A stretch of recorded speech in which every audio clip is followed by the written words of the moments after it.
नमस्कार दोस्तों, प्रखर इंडिया यूट्यूब मंच पे आपका स्वागत है।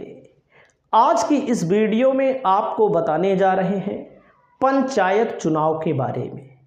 जिन लोगों को पंचायत का चुनाव लड़ना है, खास करके ग्राम प्रधानी, उनकी योग्यता क्या होनी चाहिए। जिनको तैयारी करनी है उन लोगों ने अपनी तैयारी शुरू कर दी है।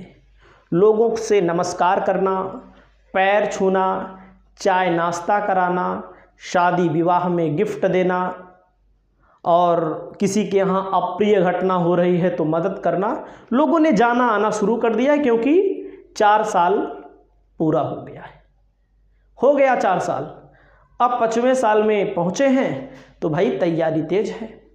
तो आज की वीडियो में आपको हम बताएंगे सबसे पहले भैया, जिनको गांव की प्रधानी लड़ना है, पंचायत का चुनाव लड़ना है, नया नियम क्या आने वाला है, नए नियम को लेकर भाई कौन कौन सी योग्यता होनी चाहिए। पहला नंबर है कि अगर आप भारत के नागरिक हैं तभी पंचायत का चुनाव लड़ सकते हैं। जाहिर सी बात है, आप भी नागरिक हैं, हम भी नागरिक हैं। दूसरा नंबर है, उस पंचायत की वोटर लिस्ट में उम्मीदवार का नाम होना चाहिए। जिनको चुनाव लड़ना है वे देख लें कहीं आपका विरोधी आपका नाम तो नहीं कटवा दे रहा है।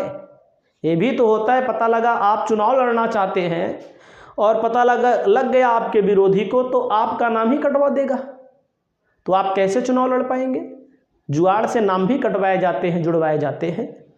तो जिनको चुनाव लड़ना है उसी ग्राम पंचायत की वोटर लिस्ट में आपका नाम होना चाहिए, और जिसके लिए मैं आपको आगे भी बता दूंगा कैसे चेक करना है। और उसके अलावा दोस्तों मैं आपको बताना चाहूँगा, न्यूनतम आयु ग्राम प्रधान के लिए 21 साल। अगर आप 21 साल से कम हैं तो गांव का चुनाव नहीं लड़ सकते हैं, ग्राम प्रधान का चुनाव नहीं लड़ सकते हैं। 21 साल के होंगे तभी आप चुनाव लड़ सकते हैं। उसके अलावा कोई व्यक्ति पागल या दिवालिया घोषित ना हो। पागल तो आप जानते ही हो, उसके लिए सर्टिफिकेट बनता है पागल के लिए। दिवालिया का मतलब होता है कहीं से आपने कर्जा लिया हो, कर्जे का भुगतान ना कर पाएँ तो बैंक आपकी संपत्तियों को जब्त कर लेती है। आपकी मतलब किसी की संपत्तियों को जब्त कर लेती है, उसको कोर्ट के द्वारा दिवालिया घोषित किया जाता है, किसी के कहने से नहीं। कोई आपको कह दे आप दिवालिया हैं, हम दिवालिया हैं, ऐसे नहीं, कोर्ट घोषित करेगी तब माना जाएगा, बाकी कहने वाले तो चाहे जो कहें। पहला नंबर, आप भारत के नागरिक हों। दूसरा नंबर, आपकी ग्राम पंचायत में आपका वोटर लिस्ट में नाम हो। नाम कैसे चेक करेंगे ये भी हम आपको बता दे रहे हैं। पागल दिवालिया घोषित नहीं हो। उम्मीदवार को किसी मामले में सजा याफ्ता नहीं होनी चाहिए, मतलब सजा हो गई हो, किसको जेल में बंद हो कोई व्यक्ति। पहले तो देखते होंगे आप लोग, जेल में बंद होकर के लोग चुनाव लड़ते थे ना, सजा वाले को नहीं। वहीं पर उम्मीदवार को उत्तर प्रदेश में होने वाले आगामी चुनाव में अगर सहकारी समिति से पैसा लिया है, बैंक से पैसा लिया है, लोन, बिजली का बिल बकाया है, पहले बिजली का बिल भर देना तभी चुनाव लड़ने के बारे में सोचना। बिजली का बिल बकाया है, सहकारी समिति का पैसा बकाया है, बैंक का कर्जा लिए हो तो पहले पैसा भर दो। वहीं पर दोस्तों उम्मीदवार को नोड्यूज लगाना पड़ेगा कि आपके ऊपर कोई बिजली का बिल नहीं बकाया है, कोई कर्जा नहीं है आपके ऊपर। सरकार का पैसा पहले जमा कर दो। सरकार बड़ी होशियार है, सरकारी बिजली बिल जमा करवा लेगी। बिल्कुल होशियार रहना भी चाहिए, नहीं कितने लोग नहीं जमा करते हैं, सोचते हैं माफ़ हो जाएगा। उसके अलावा आपको जमानत राशि जमा करनी पड़ेगी, ये तो भाई सही है, जिसके लिए जहाँ से आप चुनाव लड़ रहे हैं जमानत राशि जमा करनी पड़ेगी, तभी आप चुनाव लड़ सकते हैं, अन्यथा चुनाव नहीं लड़ सकते हैं। अगला नंबर आता है दोस्तों, उम्मीदवार को बच्चे के ऊपर भी समस्या है। यहाँ इस पर बात हो रही है कि क्या ये तय किया कर दिया जाए कि जिसके पास 2 बच्चों से ज़्यादा हो वे चुनाव ना लड़ पाएँ। हालांकि का ही प्रधानी में नियम लगेगा, ये नियम कुल लगना चाहिए, विधायकी वाले में भी लगना चाहिए, सांसदी वाले में, राज्यसभा के सांसद में लगना चाहिए, मंत्री वाले में लगना चाहिए, नियम कुल लगना चाहिए। लेकिन सरकार यही है, सोचिए कोई भी सरकार हो विधायकी वाले में नहीं लगाएगी, प्रधानी वाले में लगा देगी। तो सोचिएगा, इस पर बात हो रही है, अभी कोई फैसला नहीं हुआ है। वहीं पर अगला नंबर आता है दोस्तों, मैं आपको एक एक चीज़ बता रहा हूँ। पिछले चुनाव में भाग लेने वाले जो नेता हैं, नेता मतलब प्रत्याशी थे, उन्होंने अगर खर्चे का ब्यौरा नहीं दिया है सरकार को, तो वे लोग भी चुनाव नहीं लड़ पाएंगे। चुनाव आयोग को खर्चे का ब्यौरा देना पड़ेगा।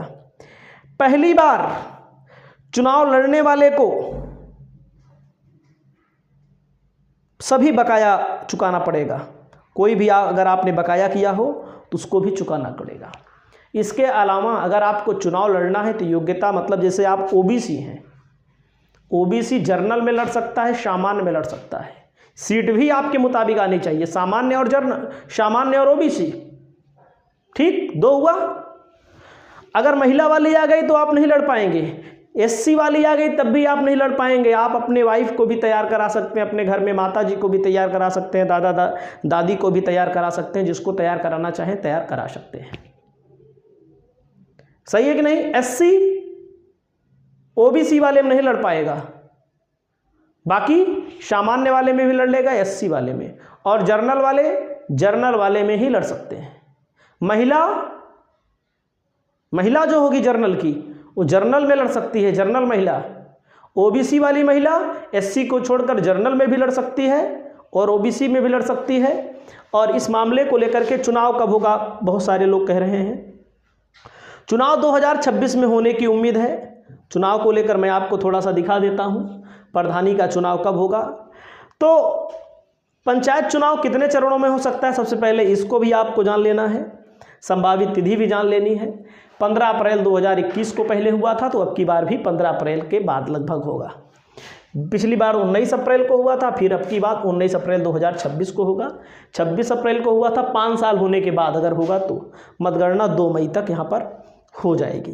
तो आपने समझा, यानी कि पहले चरण का नामांकन 3 से 4 अप्रैल, पहले चरण की वोटिंग 15 अप्रैल को हो सकती है, और इसके लिए दूसरे चरण का नामांकन 7 से 8 अप्रैल, 19 अप्रैल को हो सकती है। तीसरे चरण का 13 से 15 अप्रैल, ठीक है, नामांकन की तारीख, वोटिंग हो सकती है।